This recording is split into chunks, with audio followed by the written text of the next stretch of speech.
I'm about to say could be taken in the wrong way or taken the wrong way. Hopefully it's not.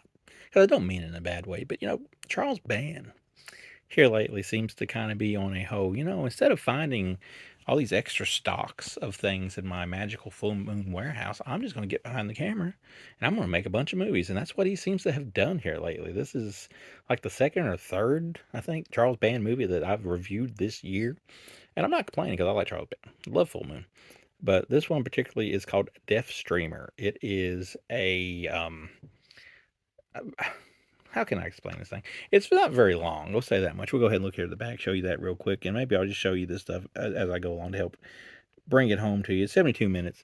It's padded out though. This is a movie that definitely is padded out for that 72 minutes because it starts off with you're basically seeing this vampire fellow here, and he's streaming through his sunglasses, and he's going through like basically Full Moon in general got this new big church they bought or something, so they're making a bunch of movies, and it's kind of like the same way when they had that castle and they made like 4,000 movies in the 90s in a castle. But this time it's like they're doing this in this church. So in one part of the church that we're seeing in the movie, where it's supposed to be the lair of these vampires, and like he's leading these beautiful women to their slaughter because he's killing them and he's doing it live, streaming it on the internet.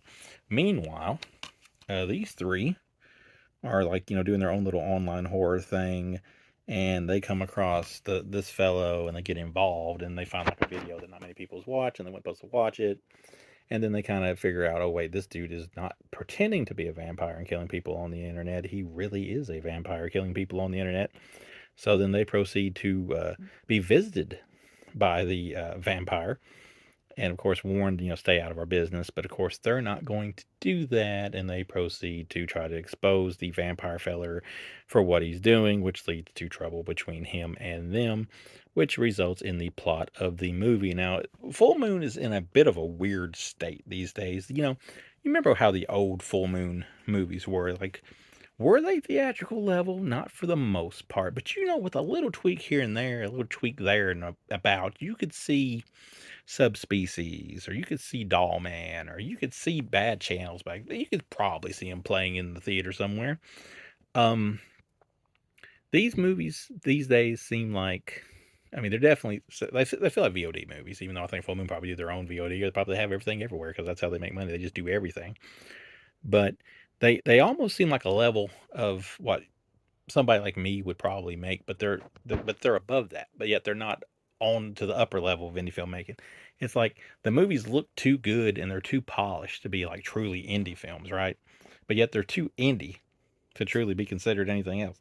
So it's a bad situation they're in. It's a weird medium, really. So when you're watching these Full Moon movies, you're kind of like, well, it's kind of good, it's kind of bad. It's just overall very weird. And that's kind of like Charles Band movies lately. That's Full Moon movies lately, especially those Baby Oopsie Daisy movies that there's like four of them or three of them.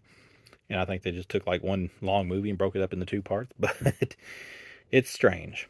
And this is strange, but not strange enough that I couldn't get a little bit of enjoyment out of it. I think my overall score for this is like a 2 out of 5.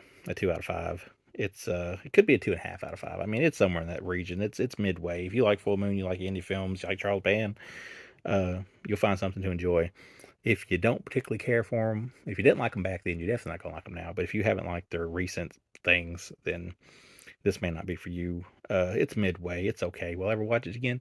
Not unless I decide to like do a marathon of Full Moon stuff of recent nature, or I decide to do like a Charles Band thing.